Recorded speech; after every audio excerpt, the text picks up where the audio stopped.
বিশ্ব ক্রিকেটের সব রকম আপডেট পাওয়ার জন্য আমাদের চ্যানেলটিকে আজই সাবস্ক্রাইব করে রাখুন।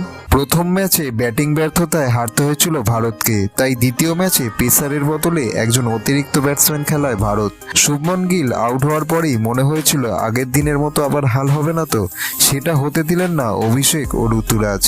দায়িত্ব ও আগ্রাসন মিলিয়ে কিভাবে খেলতে হয় তা তারা করে দেখালেন। নিজের ডেবিউ ম্যাচে শুরুতেই বড় শট মারতে গিয়ে আউট হয়েছিলেন অভিষেক শর্মা, তারপরেও নিজের খেলার ধরন তিনি বদলাননি। দ্বিতীয় ম্যাচেও শুরু থেকে আগ্রাসী ব্যাটিং করতে থাকেন এই দুজনেই। যত সময় গড়ালো তত হাত খুললেন তিনি, উইকেটের চারদিকে শট খেলছিলেন তিনি। 33 বলে 50 করে এই ব্যাটার, মাত্র 13 বলেই 50 থেকে 100-এ পৌঁছে গেল অভিষেক শর্মা। জিম্বাবুয়ের কোনো বোলারকেই তিনি ছেড়ে কথা বলেননি। শেষ 10 ওভারে ভারত করে 160 রান, আর সেখানেই জিম্বাবুয়ের ধরাছোঁয়ার বাইরে চলে যায় এই খেলা।